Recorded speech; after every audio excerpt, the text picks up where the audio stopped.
बघून कळलं असेल आज आपण कुठली रेसिपी बनवतोय। तर आज आपण बनवतोय चमचमीत असा सर्वांचा लाडका वडापाव।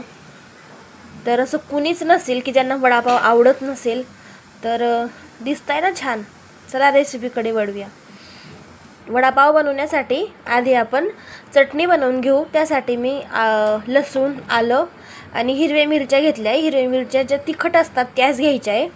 त्याची जाडसर अशी भरड काढून घ्यायची।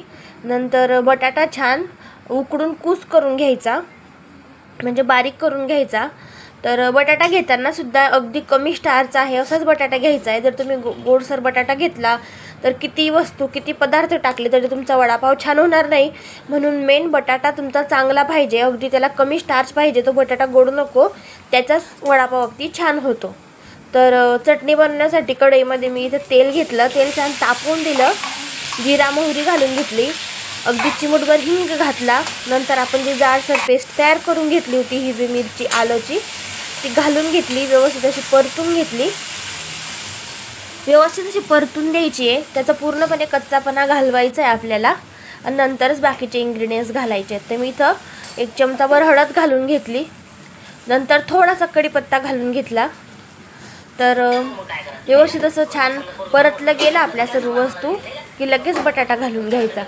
तर तुम्हाला दिसत असेल बटाटा अगदी कमी स्टार्च आहे। ज्या बटाट्याला खूप जास्त स्टार्च असतो तो थोडासा चिकट असतो, तर हा बटाटा अतिशय कमी स्टार्च होता याला आणि ह्याच बटाट्याचे वडापाव अगदी छान होतात। तर मीठ कोथिंबीर घालून घेतलं, व्यवस्थित असं मिक्स करून घ्यायचं आहे आपल्याला। त्याला छान अशी एक गरम वाफ बसली पाहिजे, तर आपली भाजी छान अशी टेस्टी होते। व्यवस्थित असं मिक्स करून घ्यायचं। तर तुम्ही बघू शकता किती छान कलर आला आपल्या भाजीला मस्त। तर व्यवस्थित मिक्स करून घेतलं आहे मी। नंतर त्यात थोडासा गरम मसाला घालायचा।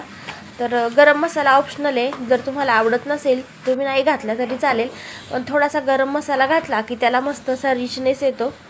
आणि आता आपण व्यवस्थित गरम मसाला घातल्यानंतर मिक्स करून घ्यायचं आणि एका ताटात ही भाजी काढून घ्यायची आणि व्यवस्थित अशी गार होऊ द्यायची। तर बटाटे वडे आपल्याला तळताना हाताला गरम लागत नाही।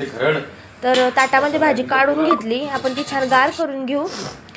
आता बेसन पीठ भिजवून घेऊ।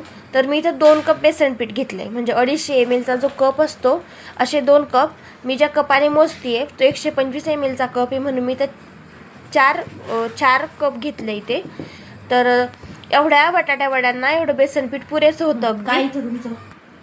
तर बेसन पीठ घेतलं, किंचित अशी हळद, ओवा घेतला, मीठ घेतलं, थोडासा हिंग घालून घ्यायचा आहे आणि पाणी घालायचं आहे। नंतर व्यवस्थित असं मिक्स करून घ्यायचं आहे।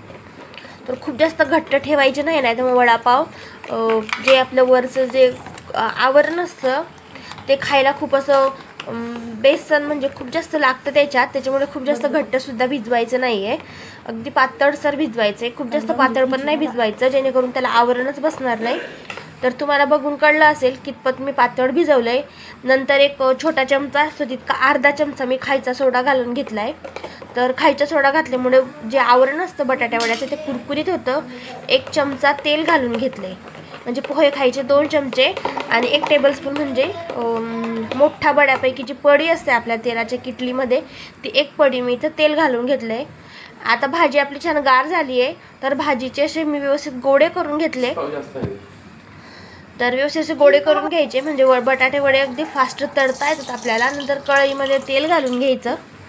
तर मी इथं तेल घालून घेतलं। आता चटणीसाठी आपण भजी तळून घेऊ। तर तेल छान तापलं आहे, मी फक्त असे वरतून टाकते आहे आणि छान कुरकुरीत होईपर्यंत ही भजी तळून घ्यायचे। तर मस्त असे टाकून घ्यायचे आणि कमी गॅसवर छान असे कुरकुरीत होऊ द्यायचे। तर ही चटणी खूप छान लागते वडापावसोबत। तर मस्त असे भजीसुद्धा तळून घ्यायचेत आपल्याला कुरकुरीत। खरं तर जे गाडीवर वडापाव मिळतात ते जे वडापाव टाकताना जे राहिलेलं असतं त्याची बनवली जाते, पण आपण काय खूप जास्त प्रमाणात बनवत नाही आहे, त्याच्यामुळे आपण अशी भजी काढून घेणार आहे। तर छान कुरकुरीत झाली होती भजी ही। आता मी एका प्लेटमध्ये काढून घेतली। तर या चटणीमध्ये विकत जी आपण वडापाव खातो त्यामध्ये फक्त भज्यांची चटणी असते, पण मला त्यात थोडेसे शेंगदाणे आवडतात म्हणून मी घातले। शेंगदाणे ऑप्शनल आहे अगदीच, तुम्ही नाही घातले तरी चालतील, पण मला आवडतात म्हणून मी तर घातले। ते 1 मूठभर शेंगदाणे घातले, थोडासा लसूण, मीठ आणि लाल तिखट.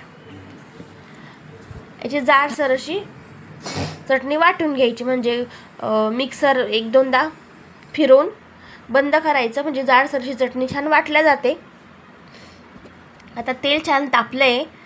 आता वडापाव आपण जे भाजीचे जे गोळे करून घेतले होते ते बेसनमध्ये बुडवायचे आणि वडापाव छान तळून घ्यायचे. सुरुवातीला गॅस मोठाच ठेवायचा, म्हणजे आवरणाला छान असा कुरकुरीतपणा येतो. कमी गॅसवर तळायचे नाही अजिबातच, नाही तर मग वडापाव खूप जास्त तेलकट होतील. कारण आपण इथे थोडासा सोडा घातला आहे, त्याच्यामुळे अगदी सुरुवातीला कमी गॅस ठेवायचा नाही. एकदा का आपल्या वड्यांनी छान आवरण पकडलं की मग कमी गॅस करायचा आणि छान असा लालसर रंग येईपर्यंत तळून घ्यायचे. तर तुम्ही बघू शकता मस्त असे तळतायत व्यवस्थित असे. आता एका ताटामध्ये काढून घ्यायचे. जर तुम्ही तोंडी लावण्यासाठी मिरचीसुद्धा तळू शकता. खरं तर मिरचीशिवाय वडापावला मजाच नाही. तर वडापाव तुम्ही बघू शकता किती मस्त असा कलरसुद्धा आला आहे. आता एका ताटामध्ये वडापाव काढून घ्यायचे. याच पद्धतीने मी सर्व वडापाव तळून घेते. मिरचीसुद्धा तळून घेतली आहे. दिसतानाच किती छान दिसत आहे ना. तर तुम्ही नक्की ही रेसिपी ट्राय करून बघा. तर वडापाव छान तळून झालेत. आता आपण एक पाव घेतला, त्याच्यावर थोडीशी जी चटणी तयार करून घेतली होती जाडसर, ती चटणी, वडापाव आणि मिरची. तर जर तुम्हाला ही आजची रेसिपी माझी आवडली असेल तर प्लीज लाईक करा, शेअर करा आणि सबस्क्राईब करा. आणि अजून तुम्हाला कुठल्या रेसिपीज बघायला आवडतील ते सुद्धा कमेंट करून मला नक्की सांगा. व्हिडिओ बघितल्याबद्दल